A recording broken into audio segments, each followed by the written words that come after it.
Hello, everyone, and welcome to Beyond the Bio, the podcast. My name is Wendee Lee Curtis. My pronouns are she, her, and I'm a professional host, MC, and moderator for multinational Fortune 500 companies. Additionally, I offer a Broadway keynote called Building Community Through Broadway. I am honored and excited to be sitting down in conversation and community with our next guest. Her name is Aisha Harris, and she is a co-host and reporter for the NPR podcast Pop Culture Happy Hour. She previously covered the arts as a critic and editor and a podcaster for the New York Times and Slate magazine. Her subjects have included film and TV criticism, artist interviews, and cultural reporting essays. And she's appeared on numerous radio and TV programs as a cultural commentator. She earned her bachelor's degree in theater from Northwestern University and her master's degree in cinema studies from New York University. Please welcome our first guest, Aisha Harris. Hello, Aisha. Hi, Wendee. It's great to be here. Thank you so much for joining us today. You know, I always like to start with the origin story. No one comes to this moment in this life, into their current iteration out of thin air. There's always a trail and a story behind the story that we all tell. So bring us up to date. Walk us through your journey into this current life font that is Aisha Harris. Yeah, so I come from a family of writers. My sister is a writer. Our dad is a writer, and as early as 5 or 6, I was writing stories. I was writing chapter books, fan fiction, which I didn't even know there was a word for, but it was like my own stories, my own interpretations of the Babysitters Club and that sort of thing. And eventually, I also got really into theater and performing. I was a dance kid. I did ballet, tap, jazz, musical theater. I loved all that stuff. And so eventually, when I realized that you could possibly make a career out of the arts, I decided to go to school for theater. And I participated in Northwestern's WAMU, which is one of the oldest, if not the oldest, student-run theater production in the country. And it was such a great experience. I got to do choreography. I got to perform in the shows. And on top of that, I was also just really into film. And when I was 12 years old, I remember my grandmother taking us to Blockbuster Video, that now obsolete. Jump into the way back Pastime. that reference, yes. Yes, but I remember my grandmother spending a weekend with her and my grandfather, and she took us to the video store and she picked out a couple movies for us. One of them was Some Like It Hot, and the other one was Bye Bye Birdie. And I was 12 years old at the time, but I fell in love with those movies, and I fell in love with the idea of old movies. And then that kind of led me down the rabbit hole of learning about Turner Classic Movies, film criticism, reading people like Roger Ebert, Pauline Kael. And I've kind of merged all of that and eventually turned that into my, studying that in college and in grad school, and then kind of found my way to writing about and talking about film and TV and music and movies and everything in between. And so my first gig as a professional writer was as an intern at Slate magazine, while I was still just about to finish up my graduate degree at NYU. And I was lucky enough to be able to sort of parlay that into a full-time job at Slate. And then, long story short, now I'm here making podcasts and writing a book and just really being able to live out my dream of turning all of those many hours of watching movies and watching TV glued in front of the TV screen, being able to turn that into an actual career. And I'm very, very lucky and very happy to be able to do that. That's a whole bar right there, turning that into an actual career. No, as someone who was born in LA but raised in the Midwest, Midwesterners are nothing if not practical. And I don't know that living and surviving and flourishing in the world of the creative is anything that ever came up in conversation, even in my household. So to hear you articulate the same generationally, there's a gap between us, speaks to the prevalence of that, that still has not made its way into the mainstream, that it really is doctors, engineers, lawyers that we're supposed to become. So I laud and applaud the fact that you stay true to your internal compass, because that is not always easy to do. No, it's not. And I will say that, like, because my dad is a writer, he is the one who kind of encouraged me and my sister to pursue the arts. He's actually the one who told me, like, you should go to Northwestern, even though the price tag on it was, I'm still paying off that that loan, but he wanted the best for me. And he's, I really did get lucky, like, because I could have become a lawyer, but that was never going to be something that I did. So I'm grateful that I did have like a supportive family. Both my parents were very supportive. So, but you're like you said, most people, a lot of people, especially Black people, we're not told or we're not encouraged to pursue those things necessarily. And I think it's really important that we still have artists and we still have people who are interested in the arts. I agree. So we are kindred in so many ways. We've spoken briefly before. I'm a Broadway veteran performer. The love of theater, your description aligns with my own experience of how I fell down the rabbit hole. And more, the longer I live, I'm finding that even in careers and in organizations that you wouldn't necessarily expect it, once you do the deep dive, underneath the corporate veneer lives the heart of a creative. I bring that up because it's so easy for the world at large to disregard what that world does, even though everyone lives their life in it.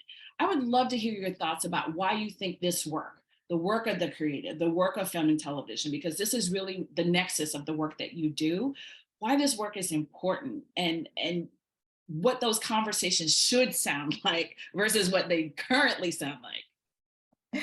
Well, I think, one of the things that we often forget is that entertainment and pop culture and arts are just like an integral part of most people's lives, even the ones who might only go to the movie theater once a year or a handful of times a year. They're probably still watching a lot of TV. We're in peak TV mode. Or even if as an adult, they aren't necessarily like that, they probably grew up with that. And I think that, obviously there are lots of important things happening in the world politically and when it comes to how our bodies are being treated or mistreated or ignored. But I think there are so many ways in which those things align with popular culture, and popular culture informs how we think about those things. And so part of what I hope to be able to do within my work, and I focus on this a lot in my book, my forthcoming book, Wannabe, is that none of us comes out of this world untouched by popular culture. And I think it's important to be able to interrogate how that affects us. Obviously, yes, it's the idea of representation to some extent, of like, what it meant to see Sidney Poitier win Best Actor and become the first Black man to win that award, what it meant to see Halle Berry win that award, what it meant to see, Michelle Yeoh win that award just this year. Those things are important, but it goes beyond just, that sort of thing. It also goes into how politics are informed by these shows and TV, and just the idea of like, when you think about something like Ellen coming out on her show back in the 90s and how huge that was. And that's kind of considered a watershed moment for queer representation in popular culture. And no one's saying that like you can draw, like, it's not like that happened, then all of a sudden, gay marriage was legalized. Like, we know that's not what happened, but it does sort of shape and can sometimes soften hearts and minds in terms of how we think about people who are not like us, people who are different. And so I think that it's so important to not disregard art and to realize that, like, no, is it going to save the world? No, I don't believe that. Like, I think there's ways to make it very simplistic, but I also think that art in many ways can help us better understand each other, and lead us to perhaps making better informed decisions in our day-to-day lives, and maybe sometimes lead the people who have actual control and power to making better decisions. So yeah, I feel as though it's so important, and the better we understand how it affects us, the more change and the more power we can have and feel in the way we interact with each other. As you were speaking, I don't know if you are familiar with this reference. The accuracy, you spoke about the accuracy of depiction. Flip Wilson, right? So yes, we have a period in time where we have characters like Flip Wilson in television versus juxtaposed against, say, a RuPaul, right? Still, both men are in drag, but the impact is different. The intent is different behind both of those individuals. So the question that comes up for me is, do you feel like the people that are behind these mediums, do they have a responsibility to represent folks equitably? And if so, why or why not? I think that when I think about what the responsibility is for artists, I think that there are multiple things that an artist can and perhaps should be aware of. I think it's being true to what their art is and who they are. And then also being aware of how their art is going to be perceived by other people, how it may be received. And that doesn't necessarily mean that one cancels out the other. I think there's a sort of tug of war that any artist is going to have to sort of navigate. But Bell Hooks has a really great quote where and I'm going to paraphrase it, but she basically says, like, there are times when a Black artist can put out art and it feels as though that art is like specifically meant to challenge racism, to challenge the white gaze. And that doesn't necessarily mean it's good art. And sometimes that can kind of overshadow a Black artist's ability to be free and be creative, and how that can in itself be its own kind of like imprisonment. And I think that trying to find that balance between both like being resistant and being moving things forward in a progressive way, and also just being able to make the art that you want to make. I think it's something we're seeing that Black and brown and anyone who's not a white guy has to navigate. And we're seeing that come up in everything from the new TV show Beef, starring Ali Wong and Stephen Yun. And that show deals with like intraracial dynamics of what it means to be an Asian American and be an Asian American in different classes, and in terms of being working class versus upper class. Something like Atlanta, Donald Glover's Atlanta, like there's so many ways interesting ways that we're seeing these artists navigate these questions. And there's really no one size fits all, but I do think it's important to always be sort of cognizant of like, what are you putting out in the world? And how is it, if not us moving forward, is it at least not bringing us backwards or regressing us? And I think it's just one of those things that I'm really always curious to see what artists are doing and how they're sort of navigating those waters. It's funny you brought up Beef. I just downloaded it to my iPad so I could watch it on the plane for my next trip, because it's so good.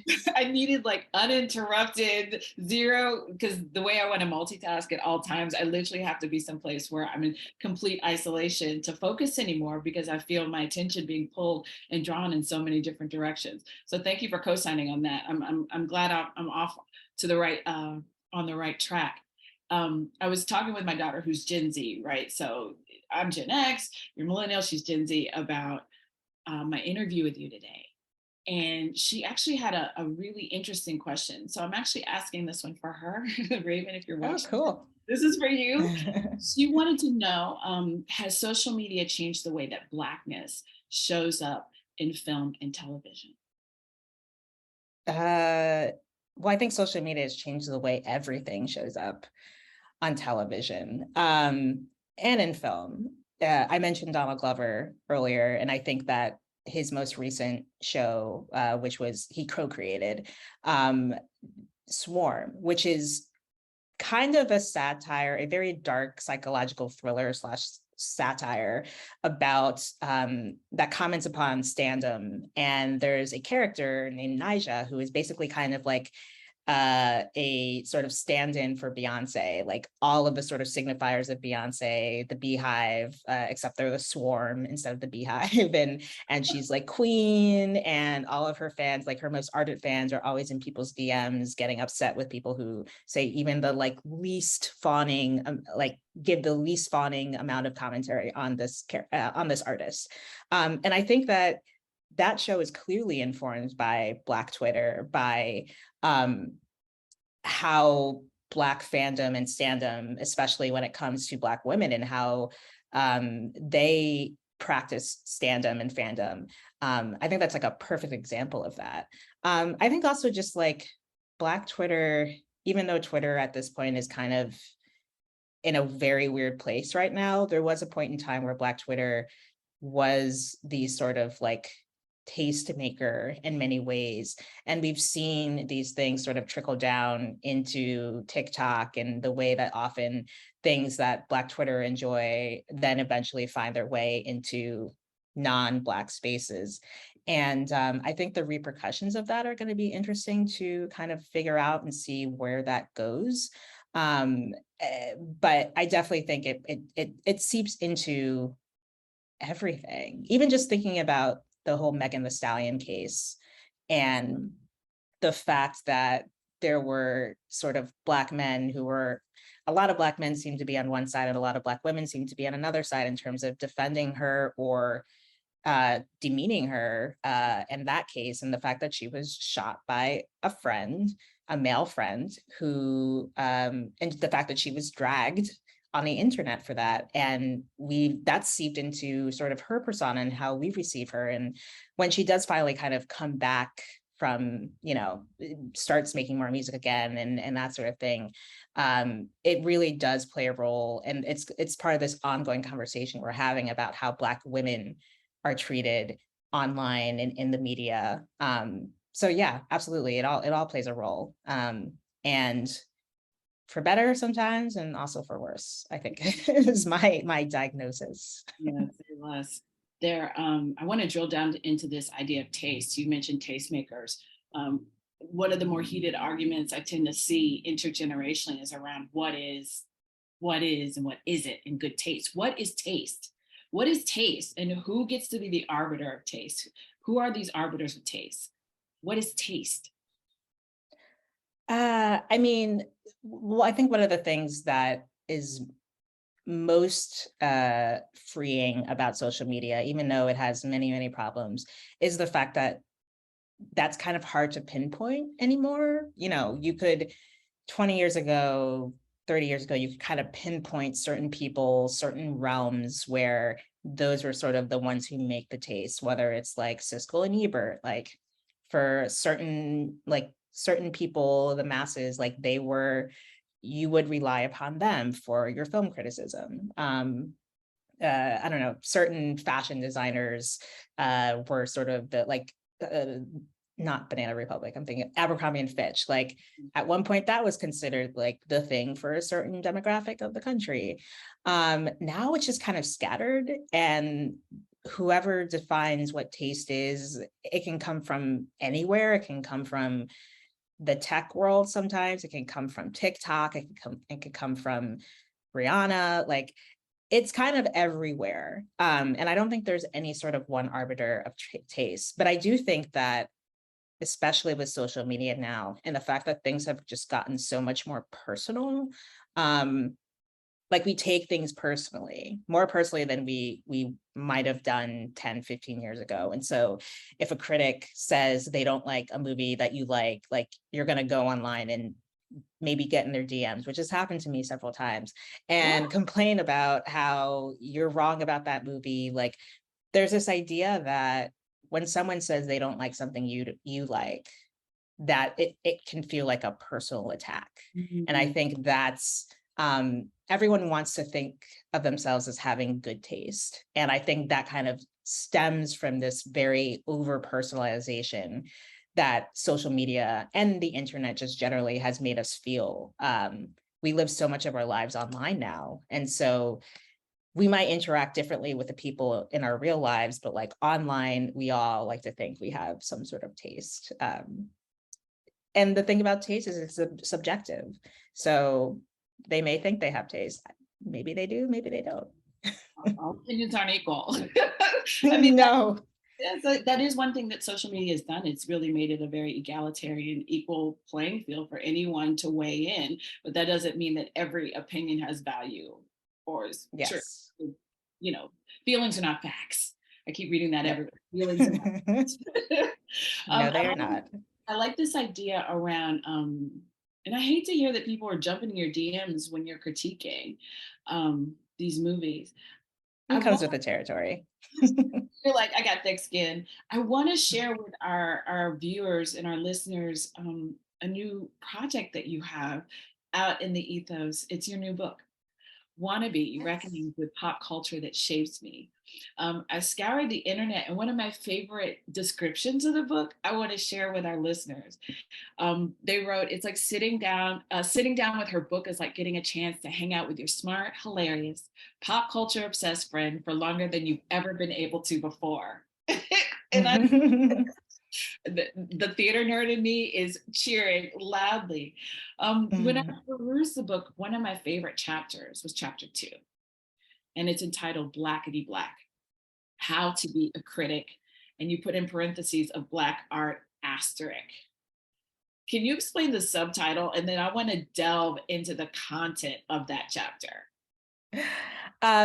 So yeah, I mean, this kind of builds off of what we've already been discussing, but I wanted to sort of give a sort of tongue-in-cheek guide to how Black art tends to be discussed, especially within social media circles, which I think often is flattening and doesn't have nuance and lacks real kind of like interrogation. And so Blackety Black is, if you're familiar with the movie CB4, which was like a spoof from the 90s of sort of the gangster hip hop, like the Boys in the Hoods of that era. And it features Chris Rock in an early role. And there's a scene that's where a character kind of goes from being, you know, the gangster artist to being like the sort of public enemy, full on like Black pride. And he sings a song, he raps a song that's like, most of the lyrics are just, I'm Black, y'all, I'm Black, y'all, I'm Blackety Black, Black, Black. It's hilarious. It's just kind of perfect. And I just kind of wanted to challenge and reconsider sort of how we talk about Black film and Black TV and music, and how things have changed, you know, politically and culturally since the 60s, the 70s, and the 80s, and even the 90s. That maybe, I think for me, means that we also have to shift the way we talk about art, and how it can't just be about like positive versus negative representation, whether or not they're like, this person seems like they are like up from the bootstraps mentality, that sort of thing. And we need to like actually maybe just enjoy the art or not enjoy the art, but not feel guilty for not enjoying the art. But that's basically the gist of that chapter. That's revolutionary, because for so long, okay, so I was raised on the Cosby Show. That was right in the nexus of my youth. That was the exalted TV show. That was our Everest as middle class Black people in America. And to now come sort of closing the circle around all that's happened with Mr. Cosby, the legacy of that show, and even the spinoffs, A Different World. There's a taint there. We were never allowed to offer impartial critique because we were so rarely seen. There was so little of us that was out there that we had control over. That idea, I need you to, and I'm sure you do, but I just want to say it. I need you to understand how revolutionary that idea is. And I understand the pushback, because we just weren't out there. And the depictions of us that were out there, we weren't in control of. It was, you saw us on the Jeffersons, you saw us on Good Times, you saw us on That's My Mama. But the creatives behind that did not look like us. Yeah. And there Yeah. was so much control that the creatives in front of the camera had to maintain the integrity of the truth of who we are as a community. And so what you're espousing is, we're going to get there, but I understand that. Well, I mean, even just think about, I noticed that you called him Mr. Cosby, which like he's always insisted that people call him in this very kind of old school Black way that like I also grew up with that when I was a kid. My dad especially was always like, anytime we interacted with an adult, they were Mr. or Ms. or Mrs. There was no first names, even if they said, no, you can call me, no, like, no, you're calling them Yes. by their like the honorific. That's what you're Yes. giving them. Yes.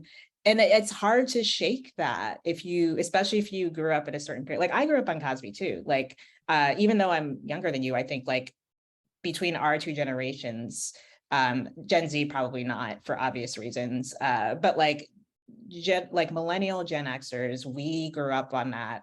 I also grew up on a different world. And for me, I just think that, yes, like you said, like I understand why in the 80s, there was this sort of desire to speak of that show only in reverence. And if you didn't, revere that show. And there were some critics of it at the time when it was at its peak, Black critics who, you know, were saying some of the things that a lot more of us have come around to now.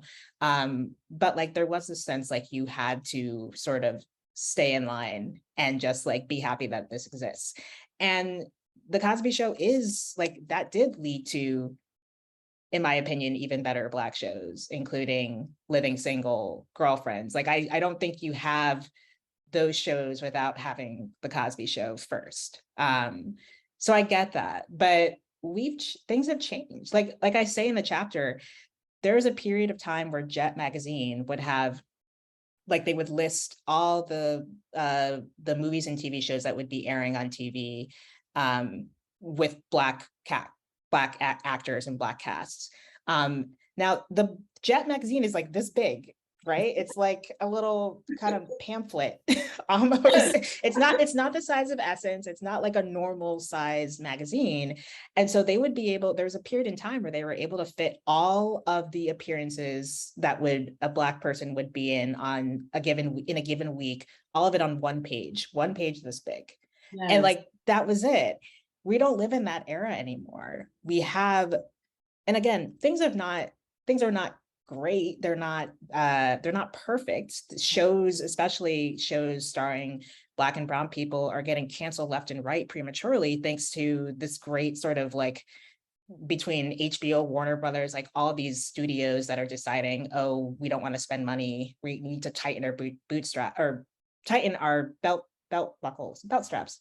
You know what I mean? Yes. They're purse strings. They're purse strings. And I finally found it. And the first ones to go, most of them are by non-white creators and by queer creators and minority creators. So like, I'm not saying at all that we are in a utopia by any stretch of the imagination, but things have gotten better. We have progressed to some extent, and Black creators especially have way more freedom to make things differently and weirdly and have more money. Jordan Peele, I mean, granted, he's just one person, but the fact that he's been able to make 3 original films with each budget clearly increasing and hasn't been sucked into the world of Marvel yet. Of course, now that I say this, who knows what he's planning next, but like the fact that he's been able to do that is mind-blowing. Like Sydney walked so he could run, you know, and fly. Like I think it's great to be able to acknowledge the past while also being really real about where we are now and adjusting our expectations and our criticism of those things that exist now and also existed before. So I'm going to hearken to the siren call that you're calling us all into, which is to step into this next iteration of pop culture critique, particularly as it pertains to Black work, Black creators, Black creatives.